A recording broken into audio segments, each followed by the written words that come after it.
হাসিনাকে ওনাকে ফিরিয়ে আনতে হলে রাজপথে থাকতে হবে। আমি হয়তো থাকতে পারবো না, আমি কথা বলতে পারবো না, সেই কারণে এখন আমি আবার আপনাদেরকে বিরক্ত করতে লাইভে চলে আসছি। আমি 5 আগস্টের পরের থেকে আমি চেষ্টা করেছি আমার মতো করে আমি যেন কথা বলতে পারি, আমার মতো করে আমি যেন, আমি যেদিন জননেত্রী শেখ হাসিনা চলে যায় তো সেই দিনই আমি প্রতিজ্ঞা করেছিলাম যে বাংলাদেশের একজন মানুষও যদি রাজপথে না নামে আমি একাই নামবো। বাংলাদেশের একজন মানুষও যদি আমার জননীর জন্য কথা না বলে আমি একাই কথা বলবো। আজকে হয়তো বা আমি সেই কথা বলার জায়গাটা আমার হয়তো বা সেই কথা বলার জায়গাটা নষ্ট করে দিচ্ছে, বলার সুযোগটা আর হবে না। কারণ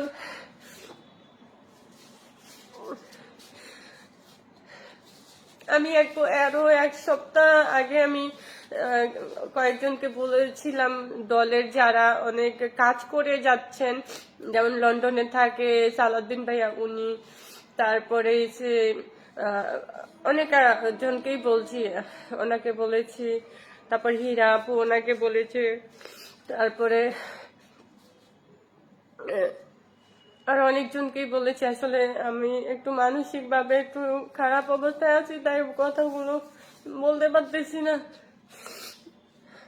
আমি চাই আপনারা কথা বলেন, আপনারা রাজপথে থাকেন।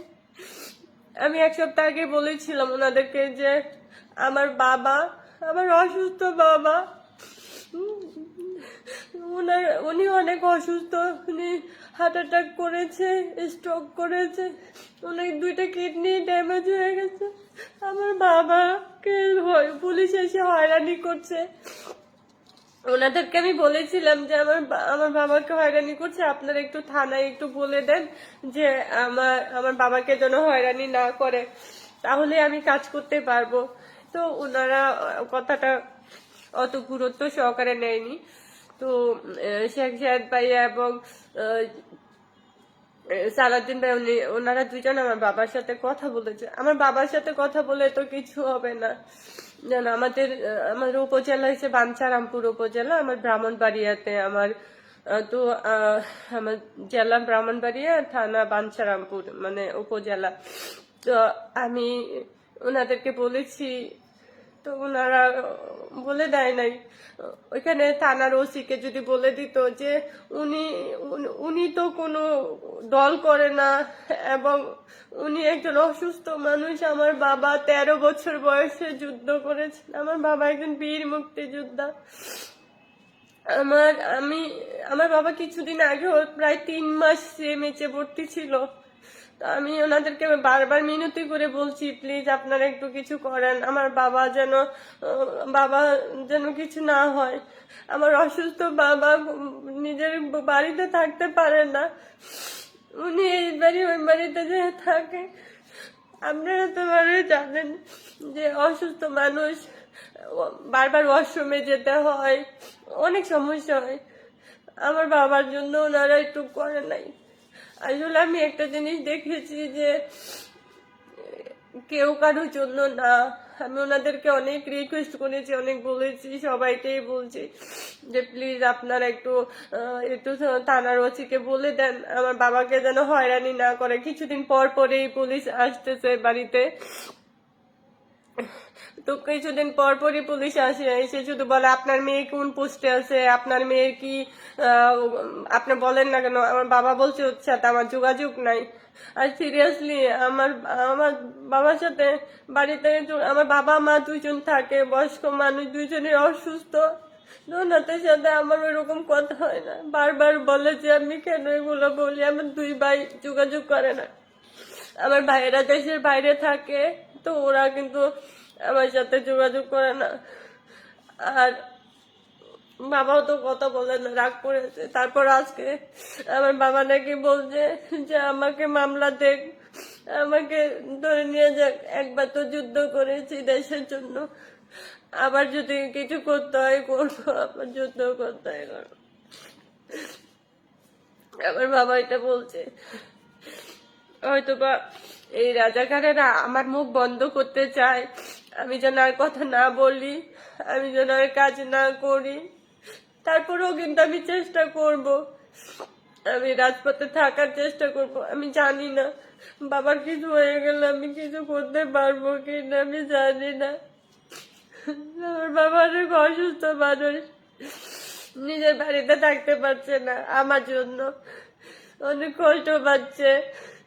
আমার মা বলছে যে একদম শুকিয়ে গেছে, তোর জন্য আর কত কি করতে হবে।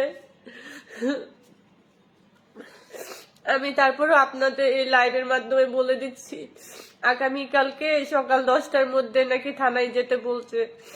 থানার ওসি আমার বাবার সাথে ফোন করে মানে কয়েকদিন যাবতে বলছে যে যাই যেন ওনার আইডি কার্ড নিয়ে যেতে বলছে, ভোটার আইডি কার্ড নিয়ে। তো আমি আপনাদের কাছেও বলছি, যদি আপনাদের ওরকম কেউ থাকে, যদি কেউ থাকে থানার ওসিকে বলে দিয়ে যে ওনাকে হয়রানি করবেন না, উনি উনি থানায় আসবে না। থানায় কেন আসবে? উনি তো কোনো অন্যায় করেন নাই, অপরাধ করে নাই। আমি অপরাধ করেছি, যদি অপরাধ হয়ে থাকে, আর আমি তো কোনো অন্যায় করিনি। আমি দেশের জন্য কথা বলছি, আমি সত্যের পথে কথা বলছি, আমি কোনো অন্যায়ের পথে নাই,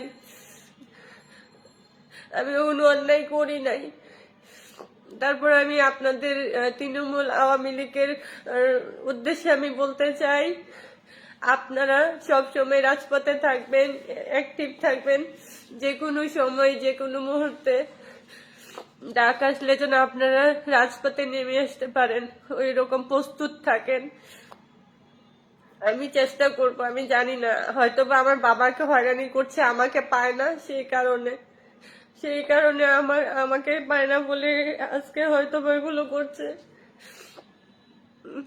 এমনি তো আমি অনেক মানসিক ভাবে সমস্যা আছি। আপনারা দেখেছেন যে আমি যে বাসাতে আমার কিছুদিন আগে সমস্যা হয়েছিল, আমি কিন্তু ওই বাসাতে বের হয়ে আসছি, আর ওখানে যেতে পারি নাই। আমি 1 মাসের মধ্যে 2 বার বাসা চেঞ্জ করেছি। আমার একটা কথা যে আমি 1 মাসের মধ্যে 2 বার বাসা চেঞ্জ করছি, আর আজকে এই যে 13 মাস, মানে এই 1 বছরের একটু বেশি হয়ে গেছে, এর মধ্যে আমি 6 বার বাসা চেঞ্জ করছি। আমার একটা ফার্নিচারও মানে ঠিক নাই, কোনো একটা ফার্নিচার ঠিক নাই, সবকিছু নষ্ট। সোফা নতুন ছিঁড়ে ফেলছে, খাট 2টা খাটই নষ্ট হয়ে গেছে, মানে অনেক সমস্যা হচ্ছে। এক এক বছরের মধ্যে মানুষ যদি 6 বার বাসা চেঞ্জ করে, সেই বাসার কোনো ফার্নিচার কোনো কিছু ঠিক থাকবে না। তবে আমি একটা কথাই বলতে চাই, আপনারা দলের জন্য, দলের মানুষের পাশে থাকেন। কষ্ট করছে অনেক অনেক ছেলেরা আছে, ছাত্রলীগের ভাই, ছোট ভাইয়েরা বলে আমাকে এরকম বলে যে আপু আমার মোবাইলে 100 টাকা দেন। আসলে এগুলো শুনলে অনেক খারাপ লাগে। আমি আমার জায়গা থেকে চেষ্টা করি, আমিও তো কোনো কাজ করতে পারছি না। যেমন আমি আমি তো মডেলিং করতাম, তো আমি এখন কিছু করতে পারি না। তারপর আমি আমার আমার পাশে কেউ নাই। সত্যি কথা বলতে কি, আমি একদমই মানে খুব বাজে দিন পার করতেছি, খুব খারাপ সময় পার করতেছি। এমন নয় যে এমন একটা মানুষ, যেমন কুমিল্লা চৌদ্দগ্রামের যে আরশ মজুমদার ভাইয়া, উনি আমাকে অনেক সহযোগিতা করেছে। এই একটা মানুষ ছাড়া ওইরকম মানে প্যাসিফিক কেউ না যে আমারে জিজ্ঞেস করে নাই যে তুমি চলছো কিভাবে, বা 1 মাসের মধ্যে 2 বার বাসা চেঞ্জ করেছি। ওনারা দেখেছে এই যে মানসিক সাপোর্টটা, আমি তো আর আমাকে তো কেউ ওইভাবে করে নাই। তারপরে তৃণমূলের অনেক ভাইয়েরা আছে, সবাই আমাকে বলে আপু ভালো আছেন, আপু ভালো আছেন, আপনি সাবধানে থাকবেন। এটাই আমার কাছে মনে হয় অনেক বড় পাওয়া। আমি সবার কাছে অনেক কৃতজ্ঞ যে সবাই আমাকে এভাবে সাপোর্ট দিচ্ছে। তবে হ্যাঁ, কিছু যেমন যারা দলের বড় জায়গায় আছেন, তো ওনারা চাইলে হয়তো বা আমাকে একটু মানসিক মানে শান্তিটা, যে তুমি ভালো আছো কিনা, বা তুমি যে এতবার বাসা চেঞ্জ করতেছো, বা তোমার কোনো সমস্যা হচ্ছে কিনা, কোনো কিছু দরকার কিনা, মানে এই কথাটুকু আসলে আমি কারো কাছে পাইনি। তবে আমি এটাই বলবো যে এই দলের মানুষের পাশে থাকেন। দলের মানুষের পাশে থাকলে দলটা অনেক দূরে এগিয়ে যাবে। আরেকটা তৃণমূলের কাছে আমার আরেকটা প্রশ্ন আমি রেখে যাই, আপনাদের মনকে জিজ্ঞেস করবেন, বলবেন যে জননেত্রী শেখ হাসিনা ছাড়া বিকল্প কোনো কিছু নাই। মন প্রশ্ন করলে মন উত্তর দিয়ে দিব, হ্যাঁ জননেত্রী শেখ হাসিনা ছাড়া বিকল্প কিছু নেই, আর কাউকে চাই না, ওনাকেই চাই। আমি এই লাইভের মাধ্যমে আপনাদের কাছে আরো একটা কথা বলতে চাই। আমার মনের ইচ্ছা যে আমি আমি এভাবে বলি, জননেত্রী শেখ হাসিনা যতদিন দুনিয়াতে বেঁচে থাকবেন ততদিন যেন উনি যেন বাংলাদেশের প্রধানমন্ত্রী হয়ে থাকেন, এটা আমার চাওয়া। আমি জানি না আমার চাওয়ার সাথে আপনাদের কতটুকু ইয়ে আছে আমি বলতে পারবো না। তবে আরেকটা কথা বলি, আপনারা সবাই সবার পাশে থাকবেন। আমি কিন্তু আমার এই যে ওয়াইফাইতে আমি যেতে পারি না লাইভে, ডাটা দিয়ে গেলাম, কারণ ওইটা থেকে ক্লু ধরে আমাকে ধরতে আসবে, আর আমাকে খুঁজে পায় না বলে আজকে আমার বাবাকে হয়রানি করছে। আমি আসলে নিতে পারি না, আমার জন্য আমার বাবা কষ্ট পাচ্ছে কেন? আমার জন্য কেন আমার বাবা কষ্ট পাবে? আমার বাবা অনেক অসুস্থ মানুষ।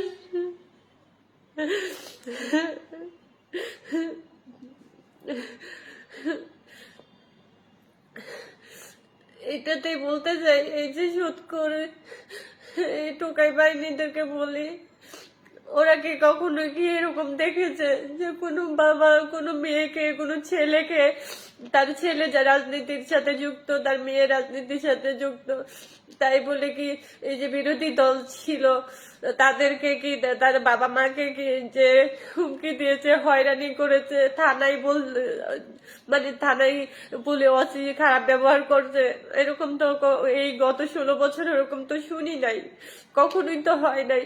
তাহলে আজকে কেন আমার বাবার সাথে কেন এরকম হচ্ছে? আমি আজকে কথা বলি তাই আমার বাবাকে হয়রানি করছে, আমার বাবার সাথে খারাপ ব্যবহার করেছে, আপনাকে ধমক দিয়ে কথা বলছে যে আপনাকে না বলা হয়েছে আপনি থানায় আসেন আইডি কার্ড নিয়ে। আমার বাবা বলছে আমি তো অসুস্থ ছিলাম, বাড়িতে ছিলাম না। আমার বাবা কেন এত বিনতি করে কথা বলবে? টোকাই বাহিনীদেরকে বলি, এই যে চাঁদাবাজেরা যে এখন এত দুর্নীতি করছে, আর সবচেয়ে বেশি কিন্তু সমস্যা করেছে এই চাঁদাবাজেরা।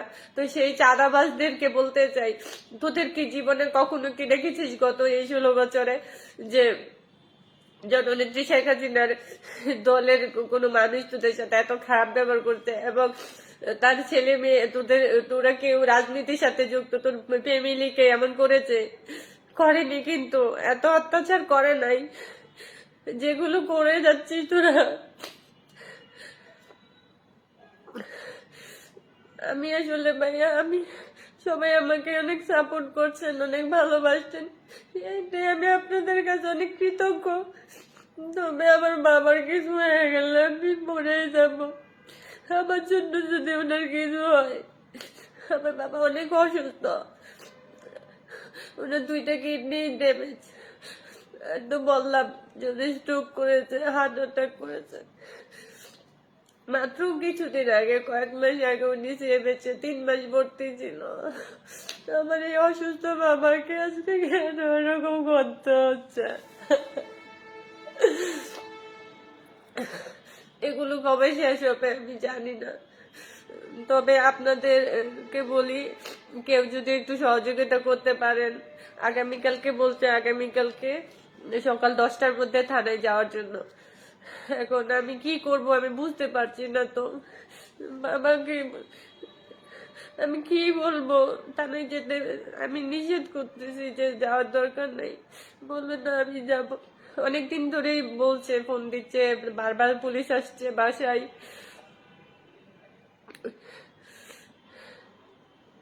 আমি জানি না, আপনারা আমাকে একটু বলেন আমি কি করব। আমি কি তাহলে কি আমি ধরা দিলে কি আমার বাবাকে ছেড়ে দেবে? আমি হয়তো বা তাদের কাছে ধরা দিলে হয়তো আমার বাবা কোনো সমস্যা করবে না, আমি কি করব? আমি একটু আপনারা আমাকে একটু একটু সাজেশন দিয়েন, আমি কি করব? যদি ওরকম হয় তাহলে আমি ওদের কাছে যাব। আপনারা রাজপথে থাকবেন, আপনারা কথা বলবেন, জননেত্রী শেখ হাসিনাকে আপনারা নিয়ে আসবেন। আর আমি যদি এখানে যদি একটু সমস্যা ঠিক হয়, আমার বাবার যদি একটু সেফ থাকে, তাহলে আমি কথা বলতে পারবো, আমি রাজপথে থাকতে পারবো। আমি আমি 1 মিনিটের জন্য থেমে যাব না। ওরা চাচ্ছে তো আমাকে থামাতে, আমাকে থামাতে পারবে না। আরো কিছু কথা বলি, আপনারা আপনারা দলের যারা আছেন, আপনারা একজন আরেকজনের পাশে থাকবেন। আমি তৃণমূলের কথাই বলবো, আমি কোনো বড় নেতার কথা বলবো না, কারণ ওনারা ওনাদের কাছে মানে বিশেষ করে আমার মানে এত গুরুত্বপূর্ণ কেউ না। আমি হয়তো কথা বলছি এখন এসে, তবে আপনারা তো দলের মানুষ, আপনাদেরকে যেন ওনারা সহযোগিতা করে, আপনাদের পাশে থাকে, এটাই তাদের কাছে আমার মানে চাওয়া।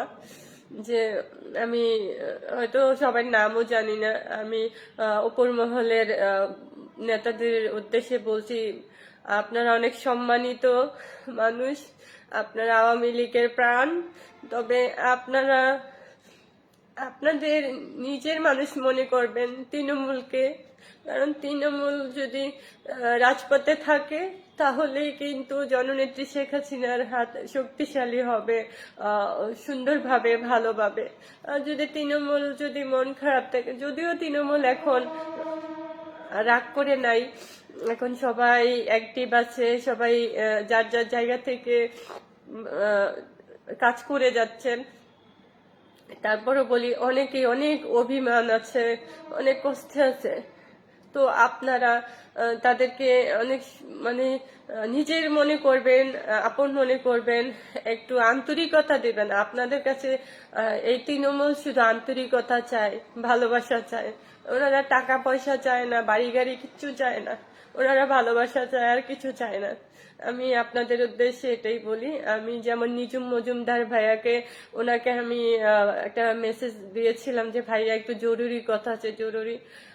তো উনি হয়তো ব্যস্ত আছেন, সেই কারণে উনি আবার আমাকে একবার হ্যালো দিছে, তো তখন আবার আমি ছিলাম না।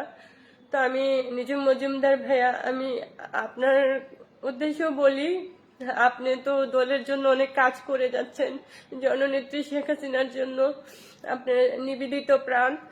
তো তৃণমূলকে আপনারা সম্মান দিবেন, তৃণমূলকে ভালোবাসবেন, যারা কিনা আমার মতো সাধারণ, তাদেরকে আপনারা মূল্যায়ন করবেন, এটা আপনার কাছে আমার চাওয়া। আর আমার বাবা যেন সুস্থ থাকে, ভালো থাকে, আমার বাবার জন্য দোয়া করবেন। আমার বাবার কিছু হয়ে গেলে আমি হয়তো ঠিক থাকতে পারবো না। প্রত্যেকটা মানুষ তার নিজের বাবা মাকে ভালোবাসে, বাবা মায়ের কষ্ট নিতে পারে না। আমি এমনিতেই মানসিক ভাবে ভালো নাই, আমি পুরাই একা, আমার পাশে কেউ নাই, আমি একদম একা। এই যে সমস্যা হয়েছে, আমি বাসা, আমার এই খারাপ অবস্থা থেকেও কিন্তু আমাকেই বাসা খুঁজতে হয়েছে। দাদা 3 দিন পর্যন্ত আমি বাসা খুঁজে বেড়াচ্ছি, মুখ টুক ডেকে বোরখা পরে, গরম, প্রচন্ড রকম গরম ছিল। আসলে আমি তো ওরকম না, আমি আপনারা জানেন আমি মডেলিং করতাম, তো ওখানে আমার পোশাক আশাকের ইয়া ছিল অন্যরকম, সেটা তো আর এখন আর করি না বা ওরকম হবে না। তো আমি বোরখা পরে মুখ টুক দেখে, গরম, প্রচন্ড রকমের গরম, তখন আমি আমি 3 দিন 4 দিন ধরে বাসা খুঁজে তারপরে বাসা চেঞ্জ করেছি। তো আমার পাশে কিন্তু কেউ নাই, আমি একদম একা, একবারে একা। তো আমি সেই জায়গা থেকে বলবো, আপনারা আপনাদের পাশে থাকবেন। বাঞ্ছারামপুর থানা আমাদের, মানে ব্রাহ্মণবাড়িয়া জেলার বাঞ্ছারামপুর থানা।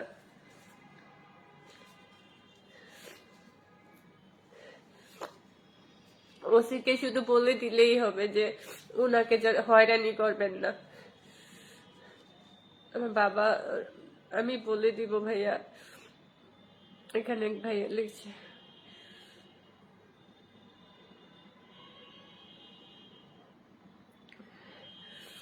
আসলে যারা এখানে খারাপ কমেন্ট করছে, খারাপ কথা লিখছে, আমি মনে করি যে এই মানুষগুলো না আসলে মানুষ রূপে আছে।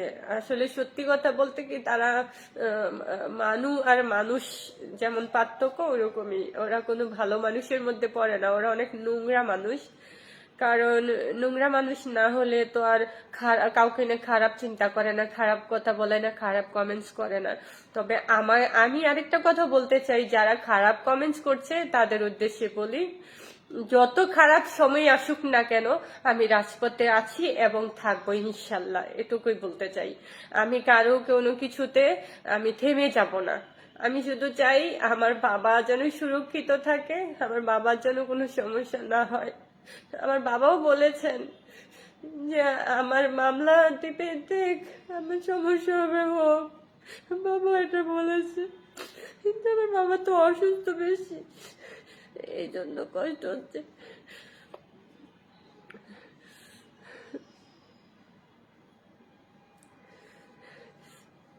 জি, আমি বলেছি বাবাকে থানায় না যেতে।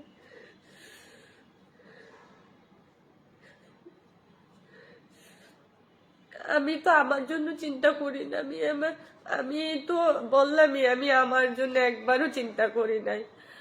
আমি আমার বাবার জন্য আমার কষ্ট হচ্ছে।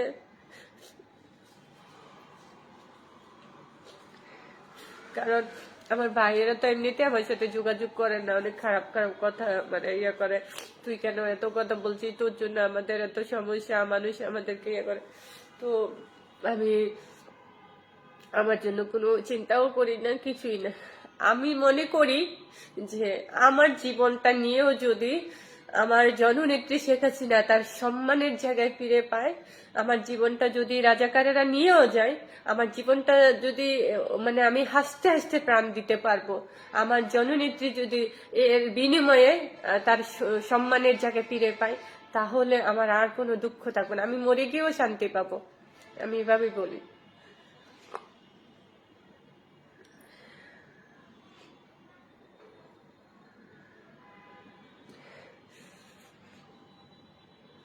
এখানে হয়তো অনেকে মজা নিচ্ছে যে আমি এসে লাইভে এসে কান্নাকাটি করছি, লাইভে আমি আমার তৃণমূল ভাইদের সাথে কথা বলতে আসছি। আসলে সবাইকে তো আর ওইভাবে পাওয়া যাবে না যে আমি ফোন করে করে সবাইকে আমি ইয়া করবো, সেই কারণেই লাইভে আসা। আর সবাইকে জানানো যে এই রাজাকার পার্টি, এই টোকাই বাহিনী মানে কতটা নোংরা হতে পারে, টোকাই বাহিনী কতটা খারাপ হতে পারে, এই চাঁদাবাজেরা কতটা নিকৃষ্ট হতে পারে। যে আমি কথা বলি রাজপথে, আমি আছি বলে আজকে আমার বাবাকে পুলিশ দিয়ে হয়রানি করছে, আমি সেটা জানানোর জন্য আসছি। আমি আমার চোখের পানি ফেলার জন্য, আমি সিম্পৃতি নেওয়ার জন্য আসি নাই। আমি এটাই বলবো, আমি বঙ্গবন্ধুর আদর্শের সৈনিক, আমি জননেত্রী শেখ হাসিনার সৈনিক। আমি এই এই যে লাল পতাকা, এই যে পতাকা, এই পতাকাকে আমি সম্মান করি, এই পতাকাকে আমি ভালোবাসি, আমার বুকে আগলে রাখি, আমি ধারণ করি আমার আমার আমি আমার কাছে। আমি মনে করি এটার উপরে আর কোনো কিছু নেই। তো আমি সেই এটাই আমার আমি সবসময় নিয়ে চলি, চিন্তা করি।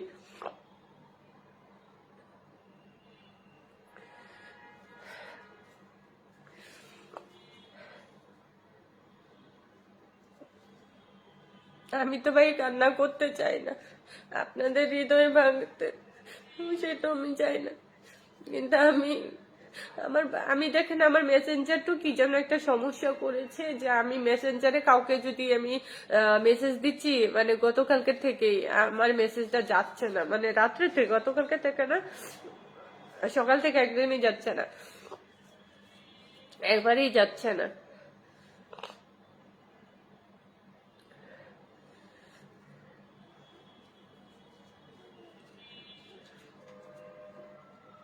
রাজাকারেরা, চাঁদাবাজেরা, টোকাই বাহিনী এখানে আমাকে মানে বাজে কমেন্টস করে কোনো লাভ নেই। কারণ আমি আমার জায়গাতে অটুট আছি, আমি আমার জায়গা থেকে এক চুলো নড়ে যাইনি। আমি রাজপথে আছি এবং থাকবো ইনশাল্লাহ। তবে আমার মুখ বন্ধ করতে চাচ্ছে এই এই চাঁদাবাজ বাহিনী, এই রাজাকার বাহিনী। তবে আমার মুখ বন্ধ হবে না যতক্ষণ আমি সঠিক মানে আমার ফ্যামিলিতে বা আমার বাবার কিছু না হবে বা আমার মানে খুব কাছের মানুষের যদি কোনো কিছু বড় কিছু না হয়, আমি থেমে যাব না, আমি আছি।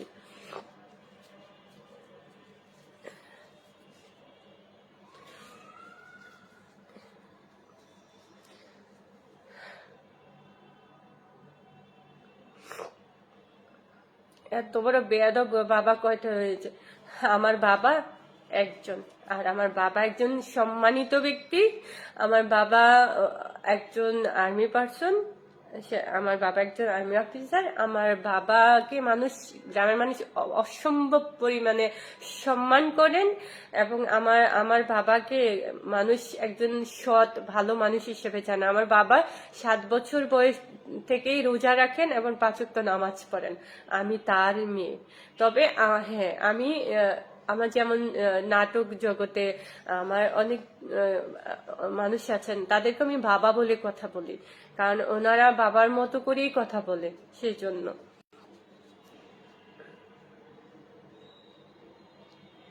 তবে আমি আমি আহ, আমার যেমন আমি বলতে পারি, নিজের এটা শো আপ করাটা আমি পছন্দ করি না, তা আমি ওইভাবে করতে চাই না। তবে এটা বলতে চাই, আমার দাদির বাবা একজন আব্বাস উদ্দিন মাওলানা, একজন বড় মাওলানার মেয়ে ছিলেন আমার আমার দাদি। হ্যাঁ, তার তার সন্তান আমার বাবা। হ্যাঁ, আমার নানা ভাই ছিলেন একজন আর্মি অফিসার। সে 71-এ মানে রাজাকাররা ওনাকে মানে মেরে ফেলে, উনি শহীদ মুক্তিযোদ্ধা। আমি একজন শহীদ মুক্তিযোদ্ধার নাতনি। আমার আমার আমার পরিচয়টা এত সহজ না। যারা আমাকে বাজে কথা বলো, তাদের উদ্দেশ্যে সেটাই বলি, বাজে কথা বলে কোনো কিছু লাভ নেই। যাই হোক, আমি হয়তো অনেক কথা বলে ফেলছি, লাইভে আর বেশি কথা বলতে চাই না। তবে আমি তৃণমূলের কথা আবারও বলি, আপনারা সব সময় অ্যাক্টিভ থাকবেন, রাজপথে থাকবেন। যে কোনো সময় যে কোনো মুহূর্তে যে ডাক আসবে আপনারা সাড়া দিবেন, এটা আপনাদের কাছে আমার চাওয়া। কারণ আপনারা ছাড়া জননেত্রী শেখ হাসিনার শক্তি নাই। আপনারা আছেন বলেই, আপনাদের ভালোবাসা নিয়েই জননেত্রী শেখ হাসিনা চলেন। আর জননেত্রী শেখ হাসিনা আপনাদেরকে অনেক ভালোবাসে। তৃণমূল ছাড়া উনি নিজেই বলেছেন, কে মানে কোন নেতা তোমাদেরকে অর্ডার দিবে সেটা না, যে যেখানে কাজ করছেন সেখানে সেই নেতা, যেই নেত্রী, যেই কিনা বাংলাদেশের একজন প্রধান, উনি এইভাবে কথা বলেছেন। তো তারপরে আর আমাদের কোনো কিছু থাকতে পারে? কোনো অভিযোগ নাই, কোনো কিছু নাই। তো আমি বলবো, আপনারা সবাই রাজপথে থাকবেন, আর আপনারা আপনাদের জায়গা থেকে সর্বোচ্চটুকু দেওয়ার চেষ্টা করবেন, এটা আপনাদের কাছে আমার চাওয়া। আর আপনারা আমার বাবার জন্য দোয়া করবেন, আমার বাবার জন্য সুস্থ থাকেন এবং নিরাপদে থাকেন, আমার বাবার জন্য কোনো সমস্যা না হয়। কারণ সবাই সবার বাবা মাকে অনেক ভালোবাসবেন, এটাই আমি আপনাদের কাছে চাওয়া। আর আমার জননেত্রী শেখ হাসিনার জন্য আপনারা দোয়া করবেন, আমার জননী যেন তার সম্মানের জায়গা ফিরে পায়। আমি আমি এত লড়াই করতাম না, আমি এত কিছু করতাম না, যদি আমার জননেত্রীকে অসম্মান না করতো এইভাবে, তাহলে কিন্তু আমি রাজপথে এইভাবে থাকতাম না। আমি আমি মনে করি, প্রত্যেকটা মুহূর্তে প্রত্যেকটা ক্ষণে ক্ষণে আমি মনে করি আমার জীবন নিয়ে নিক, তারপরে আমার জননী তার সম্মানের জায়গায় ফিরে পাক। আমার জীবনের মায়া আমি করি না, আমি আমার জননেত্রীকে ভালোবাসি, আমার জননেত্রীর সম্মান আমি ফিরিয়ে দিতে চাই, আর আমি কিচ্ছু চাই না। এটাই। সবাই ভালো থাকবেন, সুস্থ থাকবেন, সুন্দর থাকবেন, আর আমার বাবার জন্য দোয়া করবেন, আমার বাবার জন্য সুস্থ থাকে, ভালো থাকে। আল্লাহ হাফেজ। আসসালামু আলাইকুম সবাইকে। আমি একদম মেন্টালি সিক হয়ে গেছি। ভালো থাকবেন, ধন্যবাদ সবাইকে।